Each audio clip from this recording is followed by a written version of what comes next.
Hello my dear students, good morning all of you. नमस्ते बेटियों, हमेशा खुश रहिए, खूब तरक्की कीजिए, खूब पढ़िए लिखिए, खेलते और कूदते रहिए और मुस्कुराते रहिए और अपना अपना देश का, अपनी यूनिवर्सिटी का, अपने माँ बाप का नाम रोशन कीजिए। Myself JVN Pushpendra Bhardwaj, assistant professor, department of education, Jyoti Vidyapeeth, women's university Jaipur. Today we will discuss on solving the Solow's growth model. अपन जो सोलो का जो ग्रोथ मॉडल था उसका सॉल्यूशन के ऊपर बात करेंगे, कैसे सॉल्व, कुछ डायग्राम के थ्रू और कुछ इसके अपन के बेसिक पॉइंट्स क्या क्या है उसकी बात करेंगे, इम्प्लीकेशन की बात करेंगे आज। फर्स्ट बात करूँगा फर्स्ट पॉइंट की in this topic, solving the Solow growth model. First point is, in this analysis we assume that the production function take the following forms: y equal to a k square v l 1 minus v, where 0 less than v less than 1. The production function is known the Cobb-Douglas production function, which is the most widely used neoclassical production function. Together with the assumption that firms are comparative, like they are price taking from the coefficient v is the capital share, the share of income that capital receives. जो बात की तो cob Douglas का production function पर, जो अपन जानते हैं production function है कॉब डगलस का प्रोडक्शन फंक्शन। तो वो कॉब डगलस का प्रोडक्शन फंक्शन था, वो लीनियर पर कंसेप्ट पर बेस्ड था और कांस्टेंट रिटर्न टू स्केल पर बेस्ड था। तो इसी तरीके से अपन जो ये इक्वेशन बोली है y equal to A K square V L my square 1 minus V, V are less 0 less than V, जो v 0 है वो लेस देन v से कम रहेगी और v less than 1. Second is therefore output per worker is given through the following equation. जो output है अपन ने उससे बात की थी अपने कल, तो उसमें बात की थी। तो इक्वेशन जो आउटपुट का इक्वेशन होगा y equal to A K square V होगा, where y equal to Y divided by L. Output per worker and K equal to K divided by L capital stock per workers. पहले तो मैंने y divided by L की बात की, तो वहाँ जो आउटपुट होगा वर्कर्स के बेस पे हो रहा है, और अभी मैं कैपिटल को देखूँ तो कैपिटल वर्कर्स के बेसिस पर कितनी है अपने पास। Next is, under the assumption of competitive equilibrium we get the following: the income expenditure identity holds as an equilibrium condition y equal to c plus I, and consumption budget constant y equal to c plus s. Therefore in equilibrium I equal to s equal to s y. The capital accumulation equation become k dash equal to 1 minus d multiply k plus s y.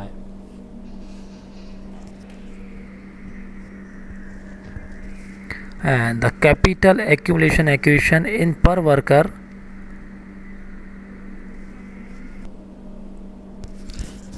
the capital accumulation equation in per workers worker time is given through the following equation. जो time हमने worker को दे रखा है, तो उसमें capital accumulation जो equation क्या बनेगी वो देखो अब, 1 plus G multiply by K dash equal to 1 minus D plus plus S Y equal to 1 minus D multiply by K plus S से F multiply K equal to 1 minus D K plus S से K we. जो ये equation बनेगी अपन को जो time दे रखा है उसके अकॉर्डिंग बनेगी ये।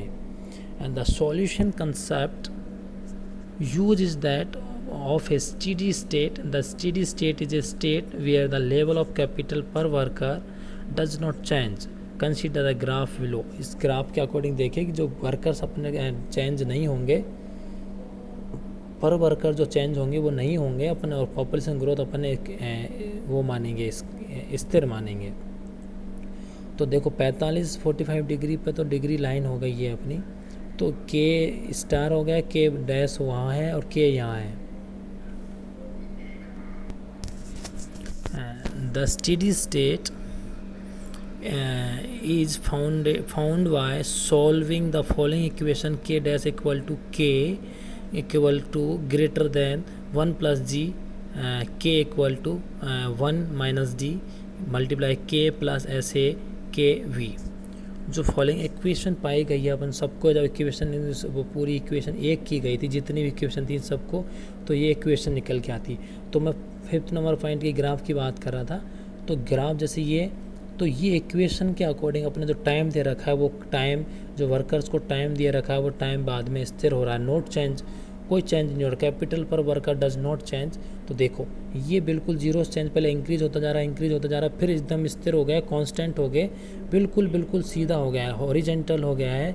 तो ये हॉरिजेंटल ही रहेगा, क्योंकि अपन कैपिटल जो पर वर्कर डज नॉट चेंज, जो कंडीशन थी उस कंडीशन के बेसिस पर बात कर रहे हैं। तो कैपिटल जो पर वर्कर है वो चेंज नहीं होगी।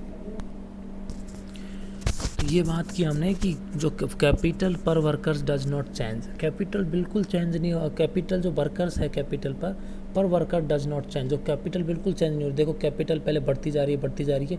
तो जब इस पॉइंट पे काटेगी, इसको इंटरसेक्ट करेगी, इसको आउटपुट को अपन को, तो देन जो अपना जो capital per worker does not change जो पॉइंट है वो निकल के आएगा। देखो बिल्कुल भी चेंज नहीं होगी। ब्लू लाइन को हम देखेंगे तो ब्लू लाइन में बिल्कुल भी चेंजेस नहीं हो रहे हैं कैपिटल में। तो कैपिटल लेवल बिल्कुल कांस्टेंट हो गया है यहाँ, ठीक है। Now therefore the steady state value of capital per worker and steady state value of output per worker are the following: k star equal to s a divided by g plus d square 1 divided by 1 minus v, g plus d multiply k comma s a f k. देखो जी इसमें blue line है वो तो S a F और के की line है, और जी प्लस डी और वो के है उसकी लाइन है, पर्पल लाइन है, थोड़ी ब्लू पर्पल जैसा थोड़ा सा ऐसा कलर है, ग्रीन जैसा थोड़ा सा। तो इन दोनों को जब ये दोनों एक दूसरे को इंटरसेक्ट करेंगे, तो जब इंटरसेक्ट करेंगे इस पॉइंट पर जो कैपिटल पर वर्कर जो होगी वैल्यू, और वो वैल्यू ऑफ आउटपुट होगी वो निकल के आएगी दोनों इस पॉइंट पर अपने, कि जब ये दोनों इक्वल होंगे तब उस पर अपना आउटपुट निकल के डिटर्मिनेशन होगा। Next is implication of the Solow growth model. अब इम्प्लीकेशन की बात करें अपन इसकी, there is no growth in the long term. इसमें जो ग्रोथ होगी तो कोई लॉन्ग टर्म में कोई ग्रोथ नहीं होगी। If countries have the same G means population growth rate, क्योंकि इसलिए नहीं होगी क्योंकि पॉपुलेशन ग्रोथ रेट स्थिर मानी है अपने, कांस्टेंट मानी है। And as saving rate and D capital depreciation rate then they have the same steady state, so they will converge like the Solow growth model predict conditional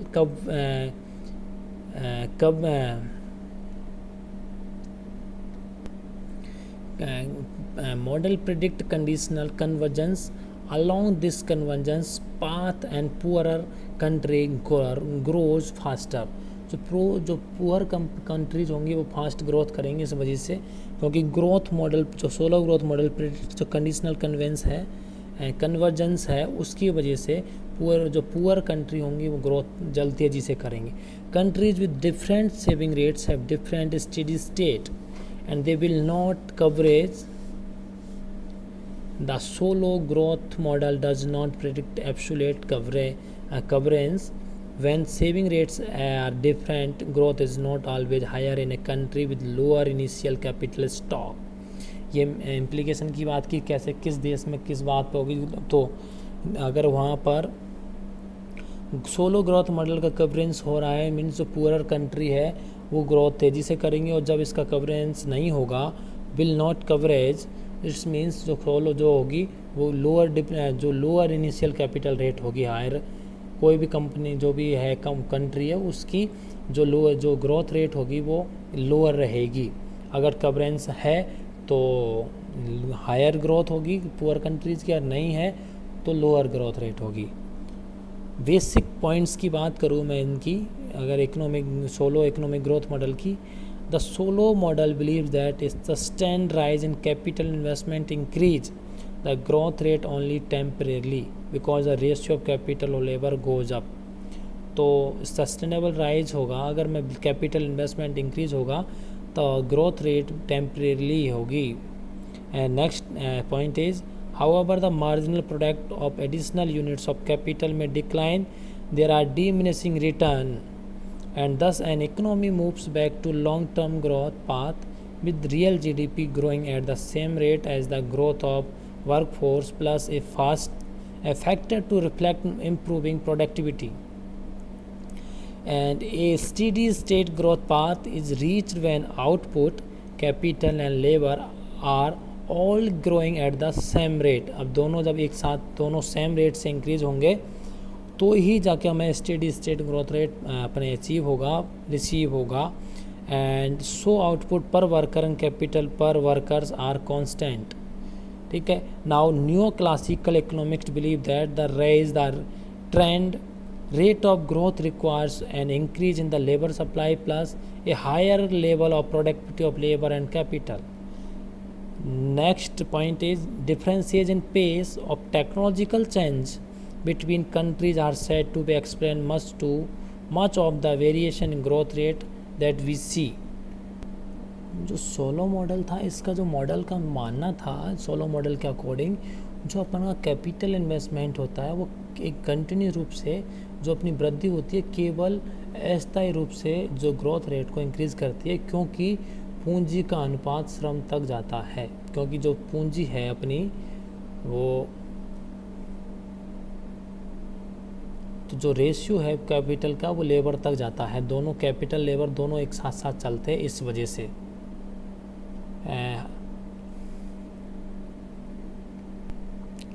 तो ये कुछ points थे. पॉइंट में कुछ बातें बताई कि मार्जिनल प्रोडक्ट अगर एडिशनल करेंगे तो लॉन्ग टर्म ग्रोथ पाथ होगा, और स्टेडी स्टेट ग्रोथ पाथ अगर हमें अगर चाहिए तो आउटपुट होगा, कैपिटल लेबर दोनों जो ग्रो होगी उनकी ग्रोइंग होगी वो सेम रेट से इंक्रीज़ होंगे. ये सारी चीज़ें कुछ पॉइंट्स थी. कुछ इन्होंने जो फार्मूला दिए उनके अपन ने सॉल्विंग किया, कैसे कैसे फार्मूले बने, इन सारी तरीके से इनके अजम्पशन की बात की अपन ने, कुछ इंट्रोडक्शन की बात की. बच्चों नेक्स्ट क्लास में नेक्स्ट टॉपिक के साथ मिलेंगे. Thank you so much. Enjoy your day.